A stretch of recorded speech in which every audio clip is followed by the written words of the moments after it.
میں اس vlog series میں عمران خان صاحب کی ان واشگاف غلطیوں کا احاطہ کرنے کی کوشش کر رہا ہوں جن کی اصلاح کے بغیر دوسری پی ٹی آئی حکومت کی کامیابی ممکن نہیں ہے۔ دلچسپ بات یہ ہے کہ وہی غلطیاں ہیں جن کا اظہار عمران خان کے قریبی ساتھی کرتے ہیں، مگر ان میں ہمت نہیں کہ ان کی برملا اظہار وہ عمران خان سے کر سکے، جائے کہ ان سے اصلاح کا تقاضا کریں۔ پہلا معاملہ بہت حساس ہے۔ عمران خان کے تمام قریبی ساتھی سمجھتے ہیں کہ خان صاحب کی فیصلہ سازی میں خاتون اول گویا بشرا بی بی کا بہت اثر و نفوذ ہے۔ یہ عمل و دخل معمول کی صلاح مشورے سے بڑھ کر ہے۔ خان صاحب کے قریبی معتمد کہتے ہیں کہ گزشتہ دور حکومت میں ان کے تمام نہیں مگر کچھ فیصلوں کی تاریخیں یا وجوہات تباہم کے زمرے میں آئیں گی۔ بعض عمران خان معتمد خاتون اول کی عملیات، فلکیات اور اسکار کے حوالے سے دسترس اور خصوصیات کے معترف ہیں، لیکن بہتر یہی کہ خاتون اول کا ان معاملات میں تجربہ و خصوصیت حکومتوں اور ریاستی فیصلوں پر بالکل اثر انداز نہ ہو۔ تقریباً تمام پاکستانی صدور اور وزرائے اعظم بیرون ملک سے ملنے والے تحائف کا جی بھر فائدہ اٹھایا ہے، لیکن عمران خان کے چاہنے والے ان سے توقع نہیں رکھتے تھے کہ وہ خاتون اول کو ان قیمتی تحائف کی خرید و فروخت معاملات اس انداز میں نمٹانے کی اجازت دیں گے۔ خاتون اول سے ہی منسلک تھے کسی فراگوگی کے معاملات جو پنجاب حکومت خاص طور پر وزیر اعلیٰ عثمان بزدار فیصلوں میں ناقابل یقین اثر و نفوذ رکھتی تھی۔ اقتدار کے ممکنہ دوسرے دور کے کلیدی فیصلوں میں فلکیات یا مافوق الفطرت سوچ کر گزر بھی نہیں ہونا چاہیے۔ عمران خان کے قریبی حلقوں میں کسی فراگوگی کی کوئی گنجائش نہیں ہونی چاہیے۔ مبصرین اس بات پر متفق ہیں کہ اقتدار کے قبل از وقت خاتمے کے مختلف وجوہات میں بہت نمایاں وجہ عمران خان کی وہ سوچ تھی جس کی وجہ سے انہوں نے جمہوری پارلیمانی نظام میں وزیر اعظم ہونے کے باوجود اپوزیشن سے رسمی تعلقات کو حرام سمجھا۔ دوسری جانب ایک کمزور اتحادی حکومت کے سربراہ ہونے کے باوجود خان صاحب نے اپنے اتحادیوں کے ناز نخرے مینیج نہیں کیے۔ وہ پرویز الہی، مونس الہی جو آج ان کی آنکھوں کے تارے ہیں، ان کی صورت تک وہ دیکھنے کے روادار نہیں تھے۔ اتحادیوں میں شامل اسٹیبلشمنٹ کا تشکیل کردہ باب اور ایم کیو ایم یہ ہمیشہ اسٹیبلشمنٹ کی جنبش ابرو کے منتظر رہتے تھے۔ وزیر اعظم عمران خان نے انہیں اپنا وفادار بنانے کی کوشش ہی نہیں کی تو کامیاب کیسے ہوتے؟ خود پی ٹی آئی کے اندر شدید دراڑیں پڑ رہی تھیں۔ خاتون اول کا پی ٹی آئی کے اندرونی معاملات میں اثر اتنا بڑا کہ خان صاحب اپنے قریب ترین سیاسی معتمد اور فائنینسر دستراز جہانگیر ترین سے جدا ہو گئے۔ ستم بالائے ستم عمران خان حکومت جہانگیر ترین کو جھوٹے مقدمات میں پھنسا کر گرفتار کرنے میں لگی ہوئی تھی۔ میں حیران ہوں کہ خان صاحب نے جنرل باجوہ کے اس دعوے کی تردید نہیں کی کہ عمران خان نے ان سے سفارش کروا کر چیف جسٹس ثاقب نثار سے جہانگیر ترین کو سیاست سے حیات نااہل کروا دیا تھا۔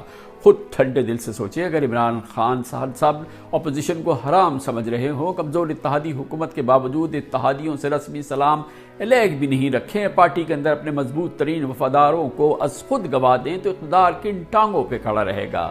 عقل ششدر رہ جاتی ہے کہ چلیں خان صاحب نے اپوزیشن قیادت کو حرام الدہر سمجھا، اتحادیوں کو آئی ایس آئی کے حوالے کر دیا، جہانگیر ترین پر ایف آئی اے یلغار کرا دی، مگر انہوں نے اپنے شاندار ووٹ بینک کی بھی پرواہ نہیں کی۔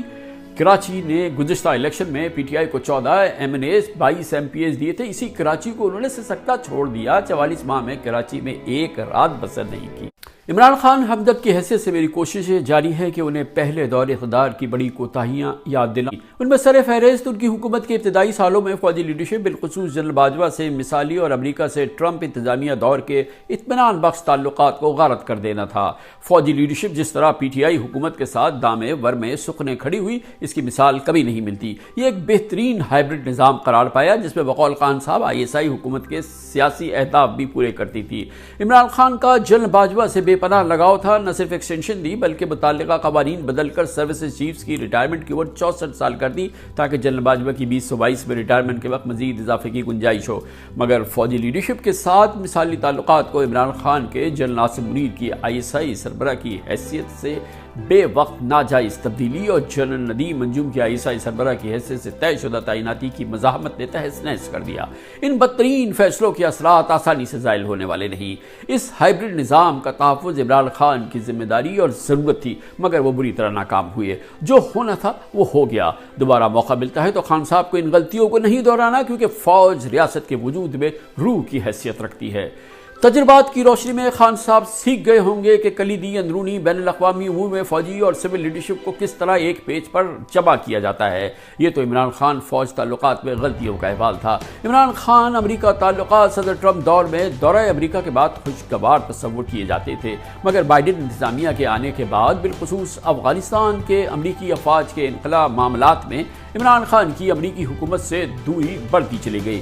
مگر عمران خان نے ایک جانب صدر بائیڈن کی سرد مہری کی رتی برابر پرواہ نہیں کی اور دوسری جانب برطانیہ تک کا متعدد دعوت کاموں کے باوجود دورہ نہیں کیا، جبکہ یوکرین یلغار والے دن ماسکو میں صدر پوٹن کو گلے لگا کر بدترین سفارتی غلطی کی۔ حکومت خاتمے کے بعد عمران خان کے امریکی سازش بیانیے نے ان کے امریکہ سے تعلقات کو بے پناہ نقصان پہنچایا تھی۔ اس لیے اپنی حکومت کے آخری مہینوں میں پی ٹی آئی کی مقبولیت تیزی سے کم ہو رہی تھی، فیصلہ سازی شدید ناہمواری کا شکار تھی، فیصلوں پالیسیز میں استحکام تسلسل کیسے آتا اگر 44 ماہ میں 3 وزیر خزانہ، 6 سیکرٹری خزانہ، 4 chairman F B R, 5 board of investment کے سربراہ بدل جائیں، نچکاری کیسے ہو، خون چوسنے والی قومی کارپوریشن سے جان کیسے چھوٹتی جب نچکاری کی کلیدی وزارت بت کی مانند غیر متحرک شخصیت کو سونپ دی جائے اور وزیر نچکاری ہاتھ پر ہاتھ رکھ کر پوری ٹرم گزار دیں۔ پورے نظام حکومت کو پل میں تولا پل میں ماشا بے سروپا پوسٹنگ ٹرانسفرز نے ہلا کر رکھ دیا۔